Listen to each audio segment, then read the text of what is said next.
President Buhari appoints new economic management team. Labour union threatens strike as minimum wage discussion fails again.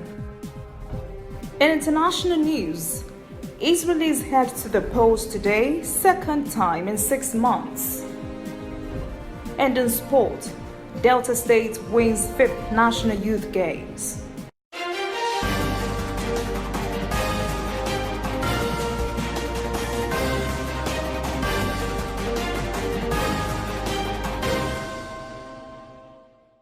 This is ANN News. This used to be me.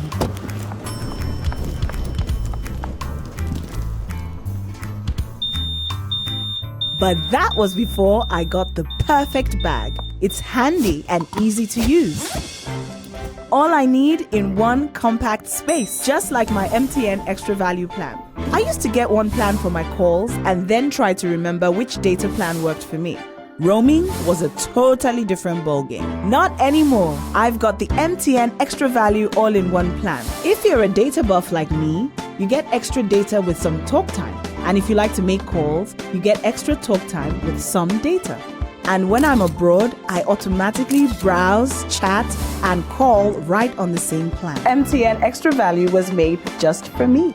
More of data or calls, whichever one you prefer. MTN Extra Value is made just for you.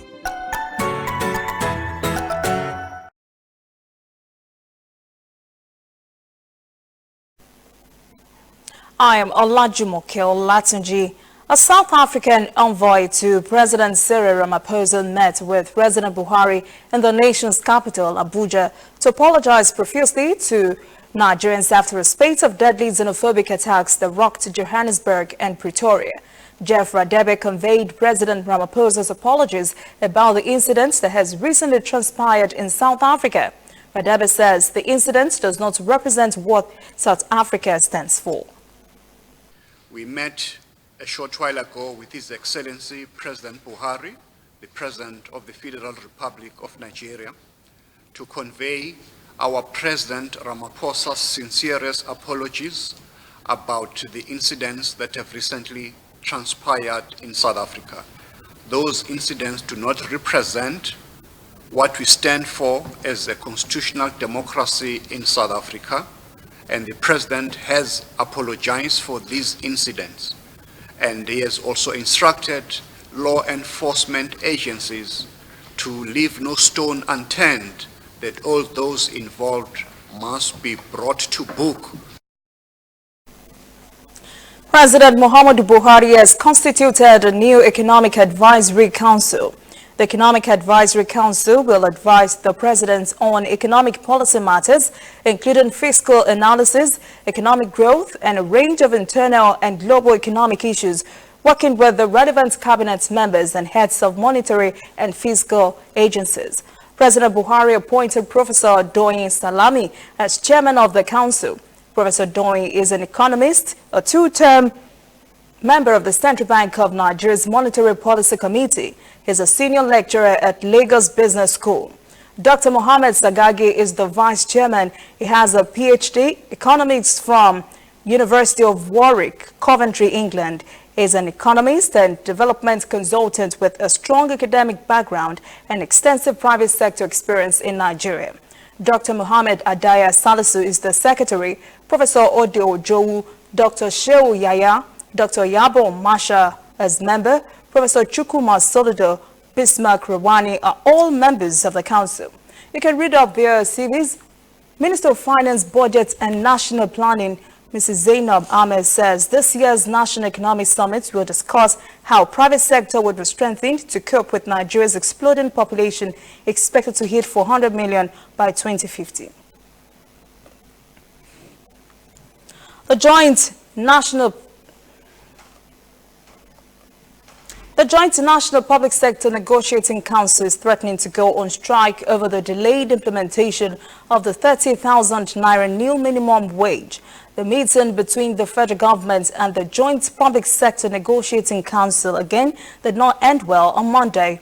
Both parties failed to reach an agreement despite minor adjustments in their separate positions. The union leaders are upset about the federal government shifting from its earlier position of 9.5% to 11% for grade levels 7 to 14 and 6.5% from 5.5% for levels 15 to 17. The workers want the government to increase the salaries of workers on grade levels 07 to 14 by 30% and those on levels 15 to 17 by 25%.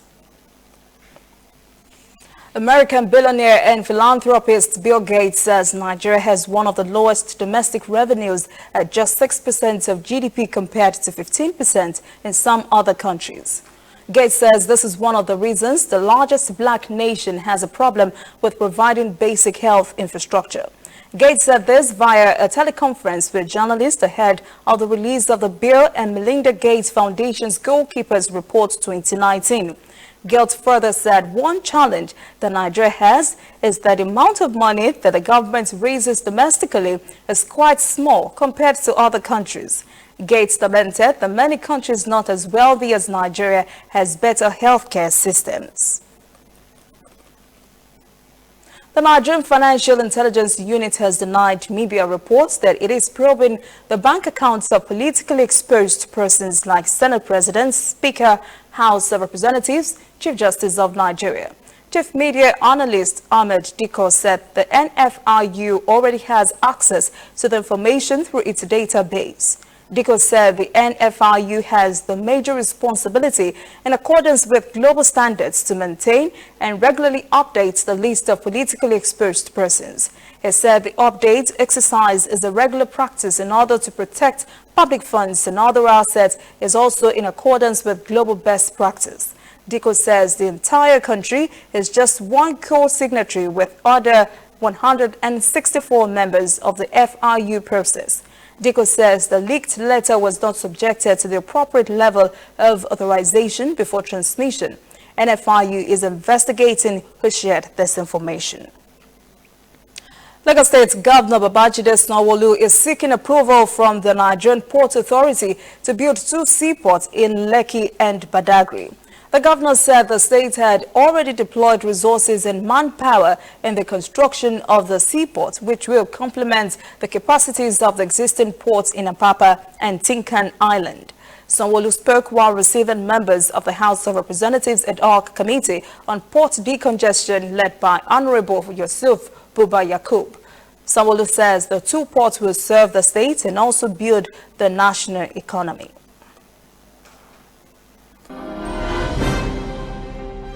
Coming up, African news. Drama could unfold in Tunisia if imprisoned presidential candidate wins.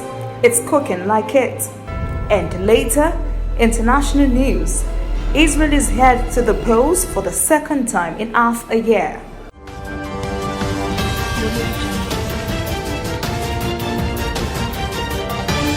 You are watching ANN.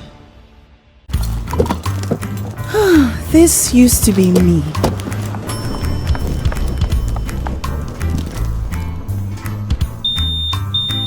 But that was before I got the perfect bag. It's handy and easy to use. All I need in one compact space, just like my MTN Extra Value plan. I used to get one plan for my calls and then try to remember which data plan worked for me. Roaming was a totally different ballgame. Not anymore. I've got the MTN Extra Value all-in-one plan. If you're a data buff like me, you get extra data with some talk time. And if you like to make calls, you get extra talk time with some data.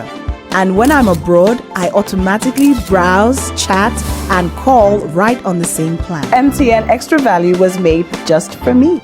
More of data or calls, whichever one you prefer. MTN Extra Value is made just for you.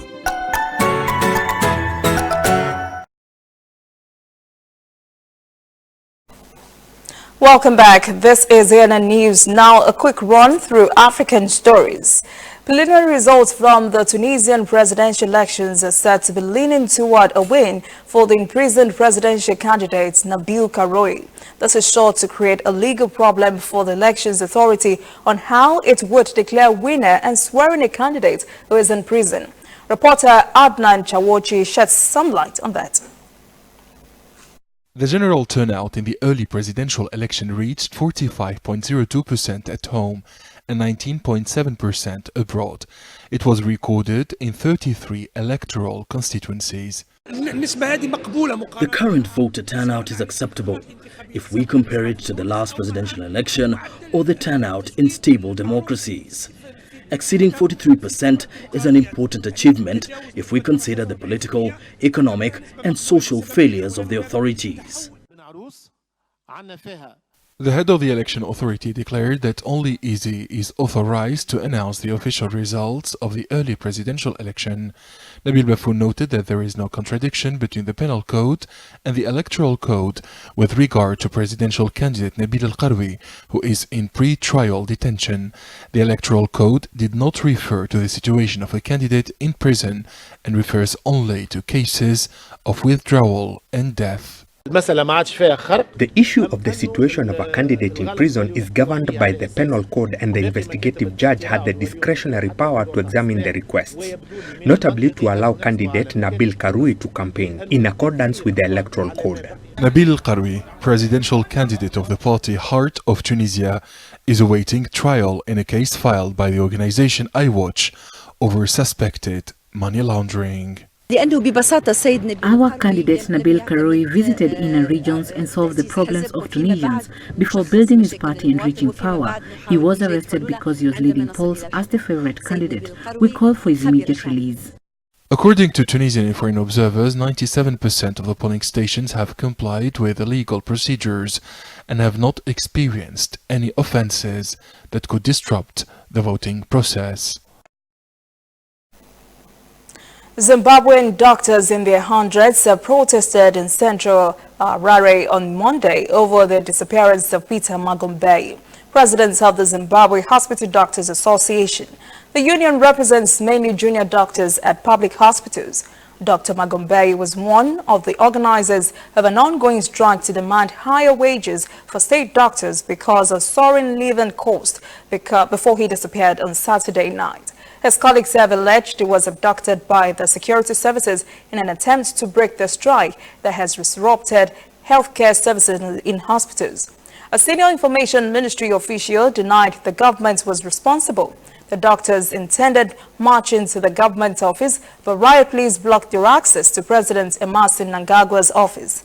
In a petition, Magombe's family said they are seriously concerned about his whereabouts as it remains unknown. They have demanded his unconditional return. Meanwhile, Mnangagwa's government has said it will not use excessive force against protesters after being criticized over its heavy-handed response to post-election violence last year and demonstrations over fuel price hikes this year. When we return, international news. Israel is head to the polls for the second time in half a year. And later, sports. Delta wins 5th National Youth Games.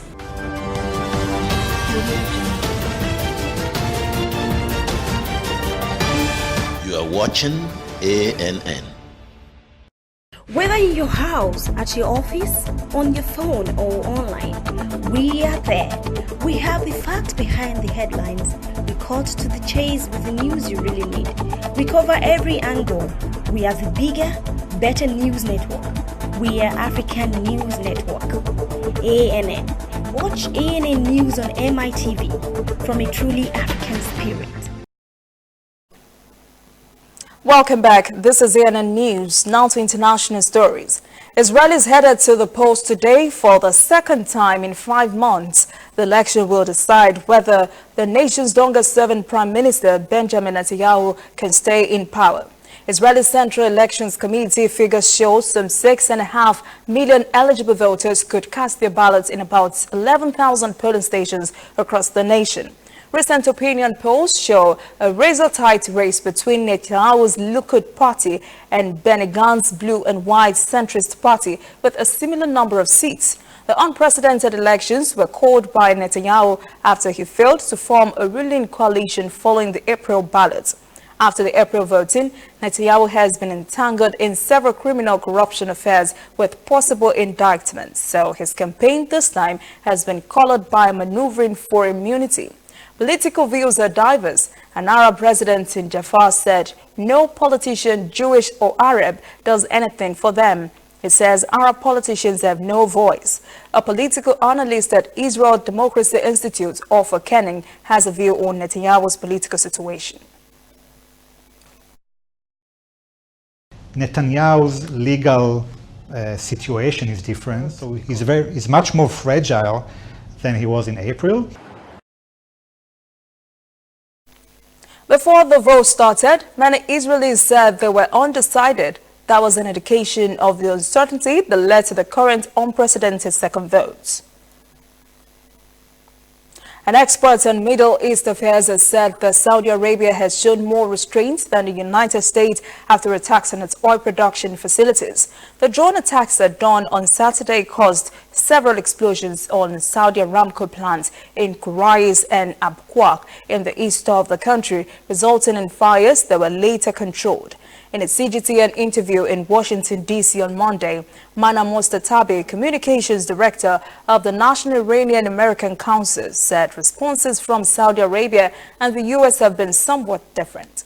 What you are seeing and what we do know for sure is that the KSA and Trump are having somewhat different responses to it. Whereas Trump tweeted last night that we're locked and loaded and we're ready to, take our cue and essentially cede our foreign policy to the Saudis today have said, there is no definitive evidence that this is Iran. And so it's not really a surprise that the country that would see the most fallout on their soil are the ones that are exercising the most restraint. And I don't think there was ever a day where we would see that the Saudis are exercising more restraint than the United States. Mostatabi said the reason the Saudi response was so muted or really not existing given the magnitude of what happened is that they don't want to go to war. The drone attacks have raised global concerns over oil supplies. Saudi Arabian Energy Minister Abdulaziz bin Salman Al Saud announced on Sunday the drone attacks caused temporary suspension of production at targeted oil plants. Mostatabi says the incident has affected 5% of global oil supply and will affect the tensions already in the region with the parties involved. President of the National Committee on U.S.-China Relations, Stephen Orlins, has said the resolution of the trade negotiations between the U.S. and China will be determined by the political situation in the United States. In a slew of concerted moves by Beijing and Washington in the past week, China will exclude some agricultural products such as soybeans and pork from the additional tariffs on U.S. goods and will support Chinese companies in buying U.S. farm produce. Before this, China had announced a list of 16 U.S. items to be excluded from tariffs. At the same time, the U.S. has also announced a delay of additional tariffs on Chinese imports due to be levied in October. All this have fueled optimism for the next round of China-U.S. trade talks set for early next month. In an interview on CGTN in Beijing on Monday, Orlins explained what could strike a deal for the U.S. Resolution of the trade negotiations will be determined by the political situation in the United States. If the president decides that reaching a deal with China is in his political interest, we will have a trade deal. Maybe in November, maybe in January, maybe in April, maybe in September.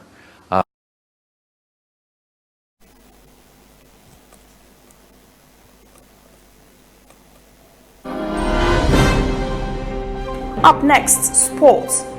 Team Delta wins 5th National Youth Games. Please stay with us.